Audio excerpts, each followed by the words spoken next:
మధ్యకేరి మధ్యకేరి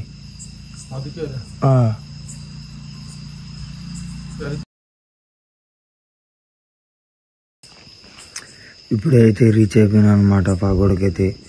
and ఇంకొకటి వచ్చేసి అయితే బండి అయితే ఇక్కడే పార్క్ చేసుకున్నాం. అక్కడైతే సిటీలోనైతే అవైలబుల్ లేదనమాట.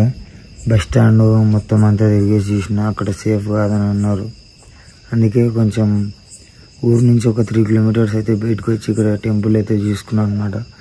ఈరోజు నైట్ ఇక్కడ స్టే చేసి అయితే నేను టుమారో మార్నింగ్ అయితే టెంపుల్కి వెళ్ళి అక్కడైతే దర్శనం చేసుకుంటా. అండ్ అక్కడ ఓన్లీ శుక్రవారం శనివారం ఒక్కటే ఓపెన్ ఉంటాయి గంటవి. అండ్ ఈరోజు అయితే అవైలబుల్ లేవు.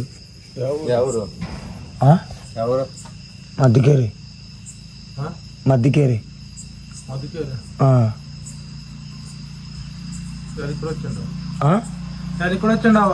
సాంకి వచ్చిన పాగోడికి ఆడ లేదా ఆడ బండి ఆపుకునేకి లేదని దానికి కూడా వచ్చిన. బండి సేఫ్ కాదంటే ఇక్కడికి వచ్చిన. బండి సేఫ్ చోట్రీలు ఉండే కదా ఏడా ఆయన అడిగితే గేట్ బంద్ చేసినాడు. గేట్ బంద్ చేసి టౌన్ ఉండాల్సింది. ఏడా అక్కడ ఏడ బండ్లు పోతే ఇక్కడికి వచ్చేవానికేనా?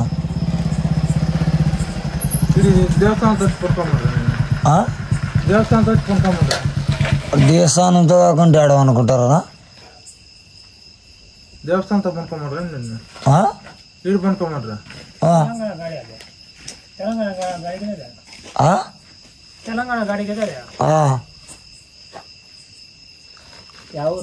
హైదరాబాద్ ఆడ అడిగితే అని సెక్యూరిటీ గార్డ్ ఆడ లేదు గేట్ శుక్రవారం శనివారం ఒక్కటే అని అంటున్నాడు. ఆడ అది లేదా సత్రాలు ఇంట్లో అందరూ అనుకుని లేదా కళ్యాణ మండపంలో ఆ టౌన్లో నా బండి సేఫ్ పనుకున్నాక ఓడుంటాడని ఇక్కడికి వచ్చి వానికి ఎందుకు గుడి చూసుకొని ఫోన్లో వీడియోలో యూట్యూబర్ని లేదు నడుస్తూనే ఉంది వీడియో నడుస్తుంది రికార్డ్ అయిపోయింది. నువ్వు తీసుకుంటాడు ఏం చేస్తున్నాడు? ఎవరు వీడియో తీసుకుంటున్నా? ఏం చేస్తున్నాను? వీడియో పెడతాను యూట్యూబ్.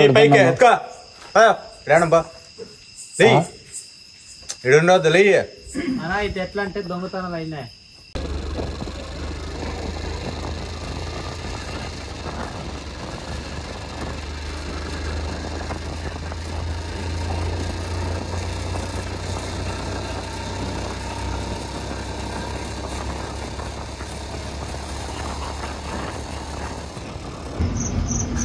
ఏంది గైస్ ఈ పరిస్థితి చాలా ఘోరంగా ఉంది. అసలు పాగోడలోనైతే అసలు నేను ఎక్స్పెక్ట్ చేసింది ఇది కాదు. అసలు నేను ఇంతకుముందు నేను 3 times వచ్చిన. ఇంతకుముందు ఆ బ్యాక్ సైడ్ కనిపిస్తుందిగా ఆ లాడ్జ్లోనే అనుకున్నా.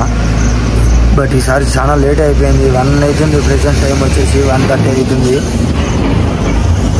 నేను ఇక్కడ ఫస్ట్ ఆయన అడిగితే సెక్యూరిటీ ఇక్కడ అనుకోతే గుడి ముందుకు వెళ్ళి అనుకున్నాడు. నేను తర్వాత గుడి ముందుకు అయితే వెళ్ళిన. అక్కడికి వెళ్తే ఇక్కడ వెహికల్ సేఫ్ కాదని అన్నారు.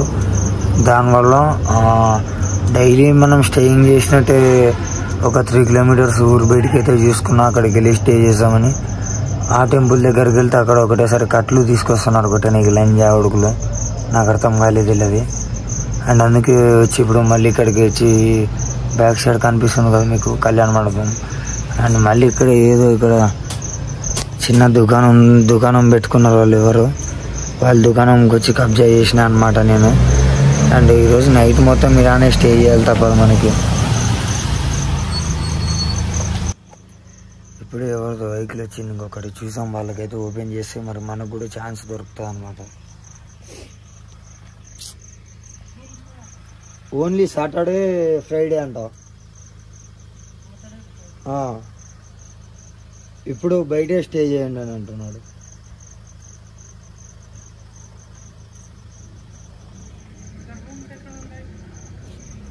అక్కడ ఉన్నాయి కానీ అవైలబుల్. నేను వెళ్ళేసి వచ్చిన, అందుకే ఇక్కడ స్టే చేస్తున్నా. రూమ్స్ దగ్గరగానే వెళ్ళేసి వచ్చిన అక్కడ అవైలబుల్ ఇక్కడే స్టే చేస్తున్నారు. ఇది గ్యాస్ పరిస్థితి. నేను ఆయన అక్కడ బోర్డుకి ఇచ్చిన 2 numbers చేస్తే రీఛార్జ్ అవైలబుల్ లేదని అంటున్నాయి. 2 numbers rooms ఓనర్ది.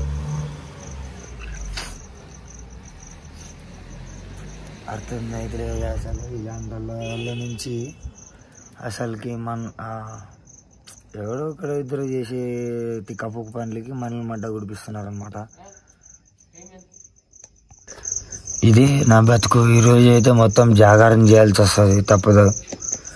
And back side అయితే పెట్టుకున్న వెహికల్ కొంచెం లోపలికి దోసిన అనమాట. ఇలాంటి బండ్లు ఉంటాయి కదా, 2 బండ్ల మధ్యలో పెట్టేసిన. ఈరోజు మన వెహికల్, నేను, మన ఫోన్ అన్నీ సేఫ్ ఉండాలంటే నేను ఇక్కడే నిద్ర లేకుండా జాయాలి. ఈరోజు మాత్రం నాన్ స్టాప్ రైడ్ చేసి కూడా నేను ఈరోజు ఇంతగానం సఫర్ అవుతున్నా. నాకు అదే సెట్ కాలేదు. చూస్తున్నారు కదా బుద్ధ వాళ్ళు ఆగొచ్చి. Okay guys, meet in the next vlog. Bye bye. నేను ఈరోజు మొత్తం జాగరణ చేసుకుంటా కూర్చుంటా. అప్పుడప్పుడు అప్డేట్స్ అన్ని ఇస్తుంటా.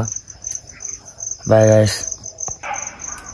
అసలు నేను అనుకుంటే ఇక్కడ సేఫ్ కాదు కావచ్చు. పోలీసు వాళ్ళు ఏం చేస్తున్నారో నాకు అర్థమైతే లేదు ఇక్కడ ఉన్న వాళ్ళు. కానీ ఆయన ఎంతగానో గుద్దాలు పోసుకొని రోడ్ల మీద తిరిగి దొంగతనాలు చేస్తున్నారు. పోలీసు వాళ్ళు ఏం చేస్తున్నారు అసలు? కాగోళ్ళు నాకు అర్థం కాదు. షేర్ చేయండి గైస్ ఈ వీడియో. మనము ఎక్కడ ఉన్న వాళ్ళు ఎంత లాంగ్ వచ్చే దేవస్థానం కోసమని, ఇక్కడ వచ్చిన వాళ్ళకి సేఫ్ లేకపోతే చాలా ఇబ్బంది అవుతుంది. నేను ఈరోజు నైట్ మొత్తం నిద్ర ఉండదు, తప్పదు. రేపు మార్నింగ్ ఎక్కడ ఎక్కుతున్నా స్టేయింగ్ తీసుకొని రేపు మార్నింగ్ గడపాల్సింది.